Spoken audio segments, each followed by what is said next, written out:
Hello. Let's look at some fun new stuff.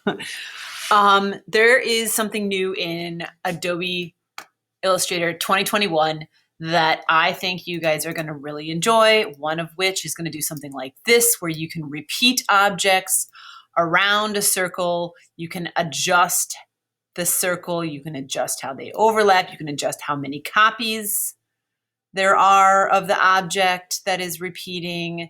You can adjust the size of it, and there's so many fun things you can do with this. Like, finally, this is not a complex task. The other thing you can do is you can make patterns in a different way, and this may be the way that we make patterns from now on. It's a little bit different, but a little bit the same. So I'm going to grab this object here, and I'll show you how to make a pattern with that. I'll show you how to repeat something in a radial pattern. And there's also another task, and that is for mirror, or another tool that is for mirroring. So let me show you the mirroring first. So I'm going to go down here, and I'm just going to use my pen tool, and I'm going to pick a color to use. And of course, I'm going to pick pink here. And I'm going to start out by drawing a shape here with a line, just so you can kind of see what's going to happen as it mirrors, okay? So there's a path right there. I've got it selected. I'm on my pen tool, and I'm going to go to Object, Repeat. This is where we're going to find all of the different things we're going to use today: radial, grid, and mirror. So here we're going to do mirror. There it is. It automatically gives you this middle line that you can place wherever you want on your object, and you can see that what's happening there is it's repeating that other line that I've already done. So if I was to continue to work from here, you can see what happens. It automatically finishes up that shape, and boom, I've got a mirrored shape. Now, the thing about this, though, that is a little bit different, and let me just continue this here. Pen tool.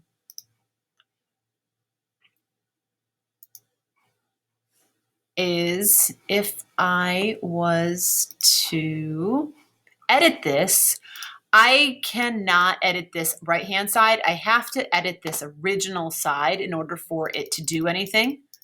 So you can see, though, it does still see it. If I want to, I can have this become a single thing and have it join. I'm going to look at my layers right now. Close this stuff, get it out of the way. And you can see in my layers, it just shows me my mirrored layer. So I definitely want to be able to get in there and get to that right-hand side. All I have to do is select it, and I'm actually going to grab it and say Object, Expand. Yes, that's all I have to do. And now you can see, oh, I got to get out of isolated mode, sorry. Okay, grab that, both of them, then say Object, Expand. And there we go. So now it's basically seeing both sides individually. You can see in my layers that it now sees it as a group, and I can get into those individual layers right there, and I can connect them, or I could use the Pathfinder. Let's do that. And oops, I don't want to do that. Merge them so it sees it as one solid object. And that'd work for anything you're doing, whether it's a path or you can use the shape builder tool there and double check it, come back. But really cool with that mirroring tool. So that's how that one works. Let's move on. Next one is this one right here. That is a huge radial moment that I did. So I'm going to get this one out of the way and show you with a flat situation how to do that. So I'm going to take a triangle, because this is one of the things I think is most common with people, that they like to use this radial is to make a burst effect in the background of a poster or something like that. So I'm going to use my polygon tool. I'm going to double click out here in the gray to bring up my polygon options. And I'm going to tell this polygon to have 3 sides, which gives me a triangle. I'm going to move my triangle over there.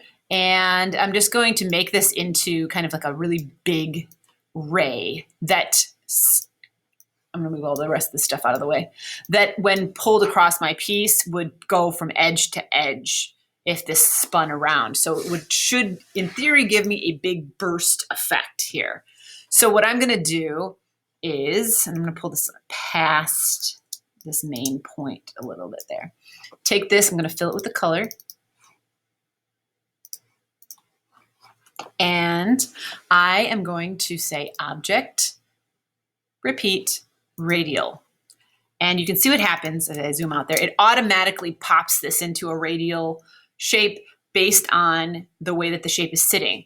What I need to do now is I want to flip this around so that the center of this radial pattern goes to the tip of that triangle instead of the outside. And it's so easy.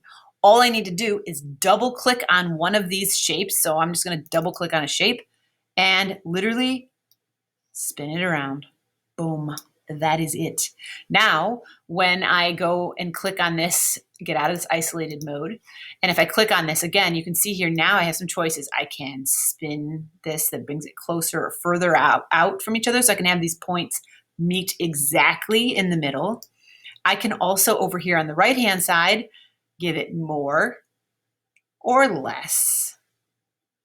Crazy. So amazing. So I'm going to have them like overlap just slightly. Just like that, so they're perfect. And then my last thing I can do is these buttons here will kind of set a start and stop moment for them. I am going to leave them where they were because I want them to stay, but that is what that's for. You can have them kind of start and stop at certain areas. Now, all I have to do is center that, and last is I need to do the same thing I did when I did this mirroring technique.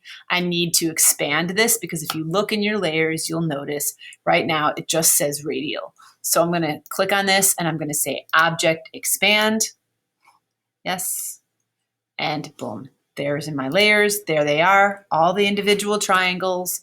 All I have to do is ungroup it first, and then I can just click on each individual one.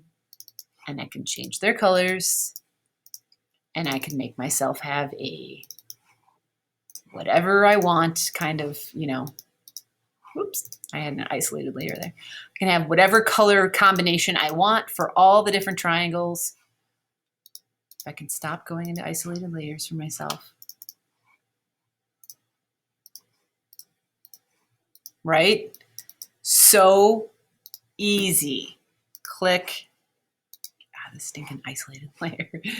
Double click on the color box, and I've now basically made a burst. I'm sure there's a way I can go through these all and not do them all individually, but for now, you can just see how that works. I can now go through and have a perfect burst done in a matter of minutes. All right, the last thing that you can do, I've now got a burst, and I've got my heart for my mirroring.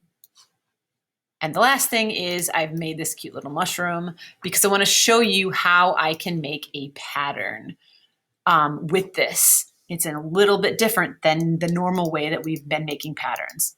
So right now I'm going to grab this and say group, so it's just one solid object to the computer.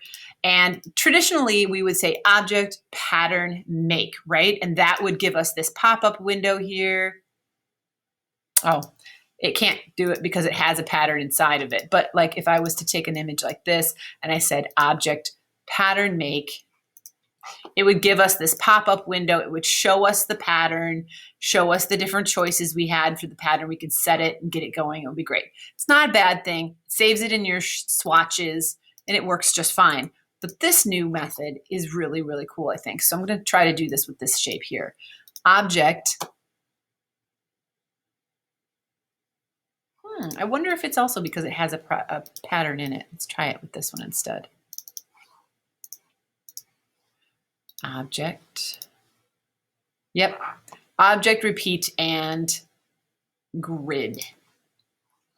So you can see here the difference between the grid that it automatically gave us when I said pattern make versus this grid is that I have some of those same choices you saw with the radial choices. I can make this have multiples or less repeating. I can do that the same way vertically or horizontally. And it live shows you live what this is going to look like. All right. And the best part about it is I can click on this shape. I gotta use my tool. Double click on a shape and I can spin it live within the pattern and see exactly what that pattern will look like if I was to alter that shape live. All right, you can move it around in the box. And there you are. And now you have this. Now this works really good for your backgrounds, but it's not going to automatically save this into your swatches like the option pattern does. So you do have some things about that you would need to do an extra step to save that into your patterns. But you can see here you have some repeat options in your properties. I can do different grid types that are preset. I can pick the sizes the same as I did, the same choices I had in the pattern option there. But I love that I can like see it live right there in front of me. And I can do this with multiple objects. It doesn't have to just be with one object at a time. You can do this with multiple objects at a time. And if you did want to save this in your swatches, you still could. All I have to do is say object expand, just like every other one of these things is object expand. And then I'm just going to save it in my swatches. Boom, I just pulled it right over there and now it's in my swatches to use. So these three options are really cool. I think my favorite option, honestly, is this one, the radial repeat, because it's just so easy in comparison to how it was before to make a radial repeat. I hope this helps you and have fun with it.